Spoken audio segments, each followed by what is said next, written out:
Hello students, मैं PS Kushwaha एक बार फिर से आपका स्वागत करता हूं। हम लोग अप्लाइड मैकेनिक्स जो सिविल और मैकेनिकल में कॉमन है, board of technical education Uttar Pradesh के लिए पॉलिटेक्निक सिस्टम में ये सब्जेक्ट बहुत इंपॉर्टेंट सब्जेक्ट है।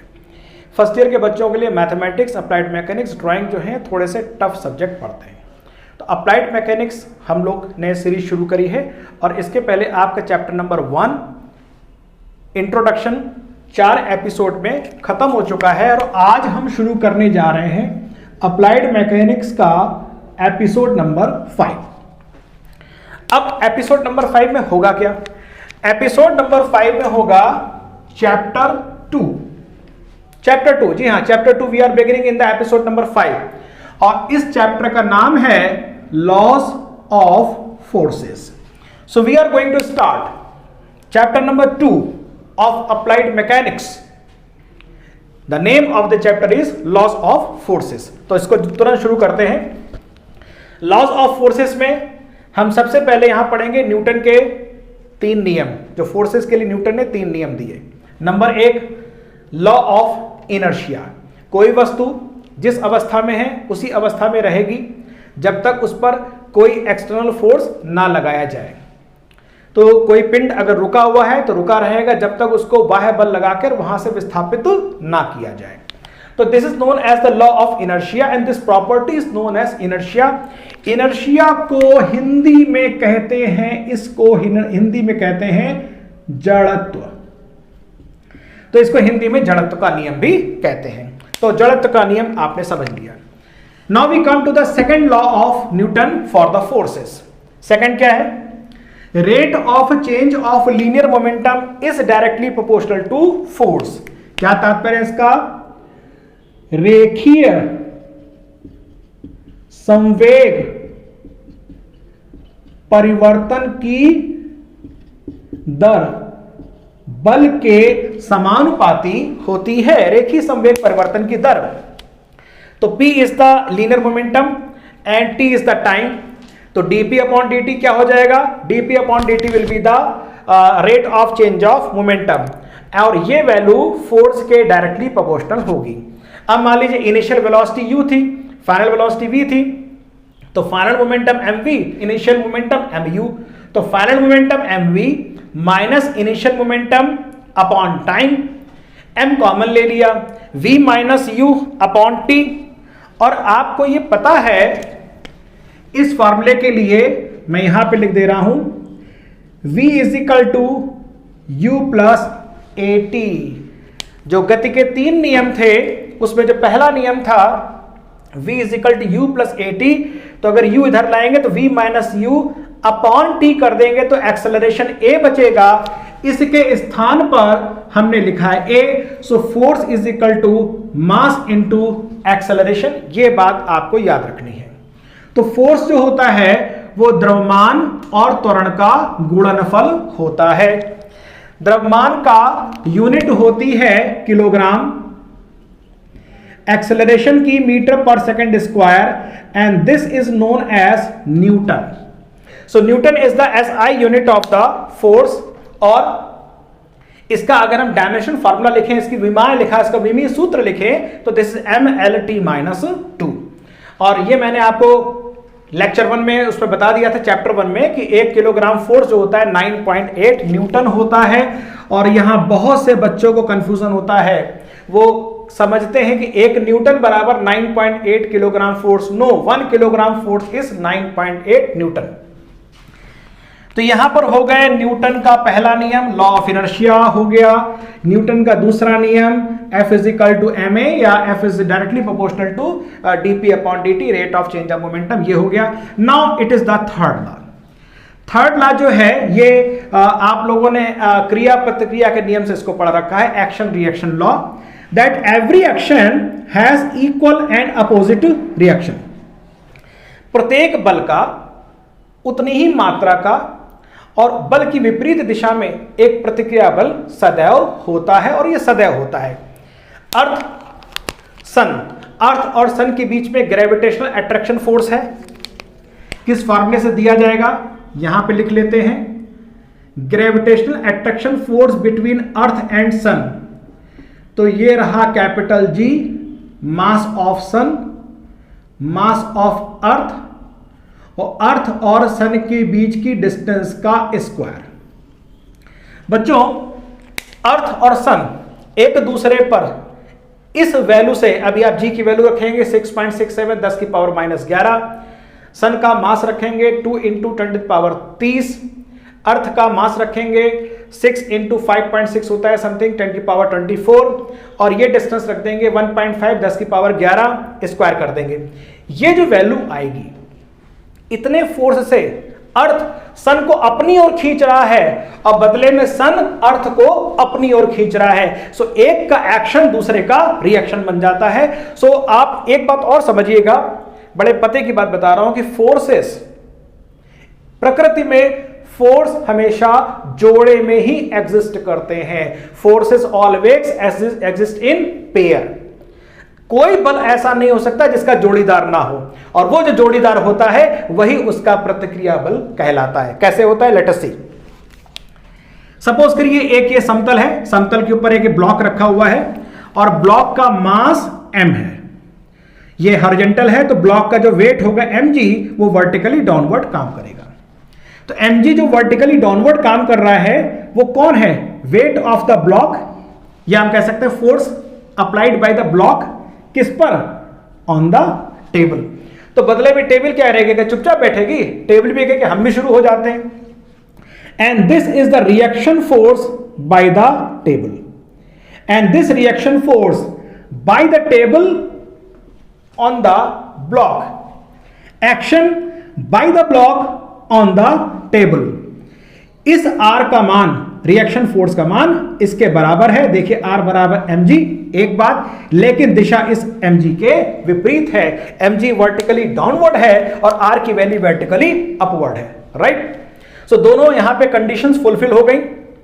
अब एक बात और समझते हैं, अगर ये प्लेन हॉरिजॉन्टल ना हो के इंक्लाइंड होता, ऐसे जैसे इंक्लाइंड रखा हुआ है, तो इस ब्लॉक का वेट तो हमेशा वर्टिकली डाउनवर्ड जाएगा, ऊर्ध्वाधर नीचे की ओर जाएगा। लेकिन अगर ये एंगल थीटा है, ये वाला एंगल अगर थीटा है तो ये भी थीटा हो जाएगा।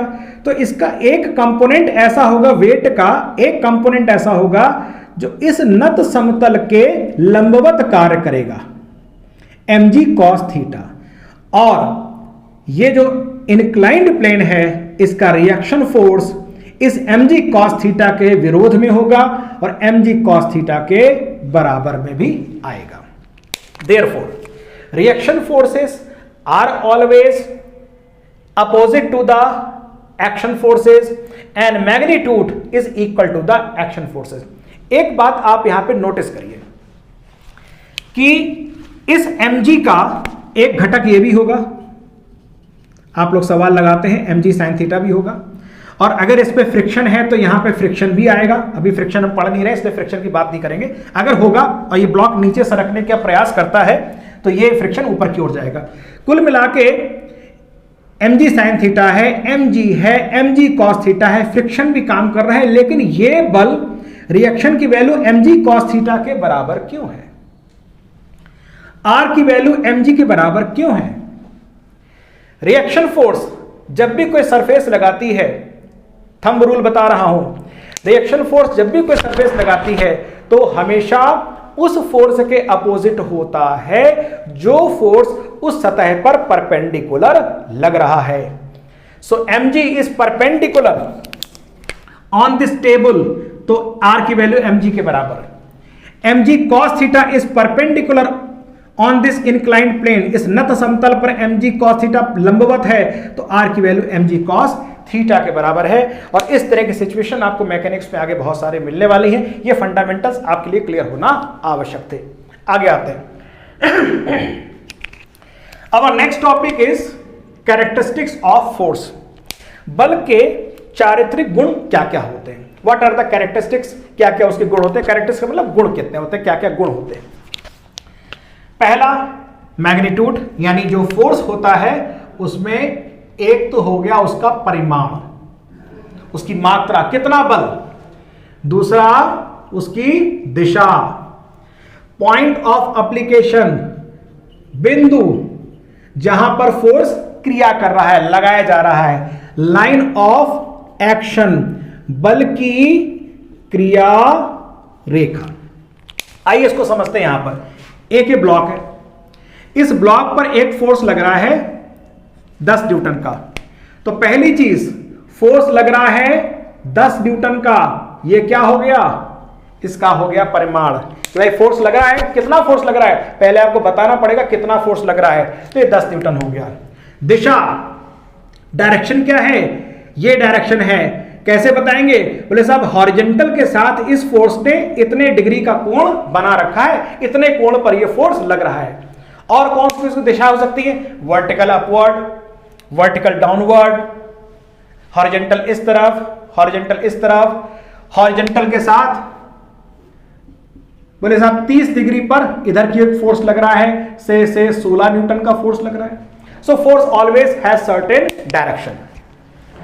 पॉइंट ऑफ एप्लीकेशन, किस बिंदु पर कार्य कर रहा है, तो वह बिंदु यहां पर कितना है तो दिशा की बात तो इससे आ गई, और पॉइंट ऑफ एप्लीकेशन कहां से आया, पॉइंट बी से क्योंकि ये जो फोर्स यहां पे काम कर रहा है इस पॉइंट पे काम कर रहा है। तो force is acting at this point.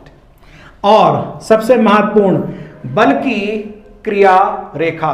बल एक सदिश राशि है, सदिश राशि होने के कारण जो फोर्स की डायरेक्शन आ रही है, अगर उसकी डायरेक्शन को मैं ऐसे आगे बढ़ाएं, सो दिस ए बी सी, अगर ये पूरी लाइन लगाई जाए तो this A B C is the line of action, या अगर हम सी बी हटा दें, so A C is the line of action of the force. So these are the 4 characteristics of the forces. बल के 4 ये चारित्रिक गुण होते हैं, परिमाण, दिशा, किस बिंदु पे लगाया जा रहा है, और बल की क्रिया रेखा क्या है।